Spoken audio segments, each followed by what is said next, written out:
Барлықтарыңызға сәлем. Кез келген мерекелік дастарханның сәнін ашатын өте оп-оңай әрі өте дәмді салаттардың бірін дайындайтын боламыз. Ол үшін бізге осындай бір 4-5 штук картошка, оны осылай ұзын етіп үкіштен өткізіп аламыз.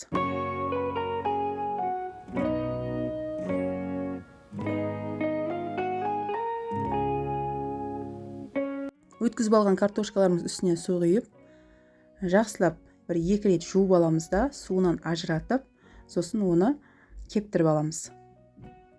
Негізі майға қуырған кезде бір-біріне жабыспай, тал-тал болып, әдем болып түсуінің қыр-сыры осы жерде.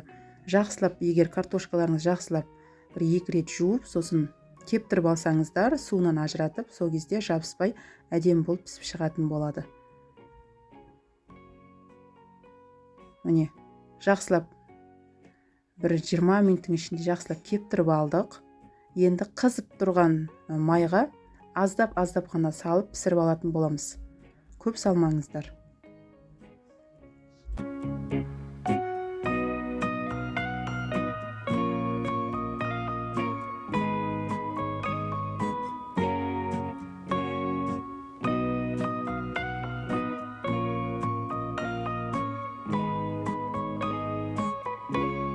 Мінекей, барлығын пісіріп алдық. Қараңыздар, осындай болып шықты.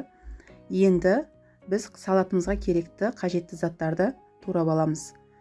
Ол үшін бір 4 жұмыртқаны осылай алдын ала пісіріп алдық.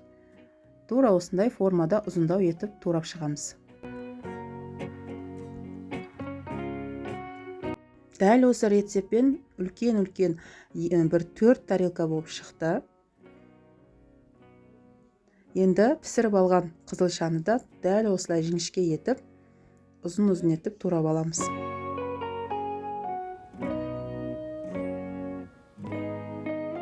Мінекей, қызылшаны турап алдық. Бұл жерде бір килограммдай қызылша бар. Енді өздеріңіз қанша көлемде салаты қажет, соған қарап рецепті көбейтіп, азайтып жасай бересіздер. Сосын кукуруз саламыз. Оның үстіне, мінекей, бағана пісіріп алған картоптың жартысын салдық та, жартысын алып қоямыз. Қазір бетіне сән үшін қолданатын боламыз. Сосын жарты ас қасықтай тұз қостым. Майонез қосып, осы сәтте укроп, петрушка қосып жеуге болады. Жақсылап араластырып аламыз.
Әдемілік үшін енді бетіне осылай картошкаларды, бағана алып қойған картошканы бетіне салып, сосын аздап қана кукуруздан да осылай сеуіп қойсаңыздар болады. Мінекей, осылайша салатымыз дайын. Егер рецепт ұнаған болса, достарыңызбен бөлісіп отырыңыздар, және де менің каналыма тіркеліп, лайк басып, комментарий жазып, қолдауды ұмытпаңыздар.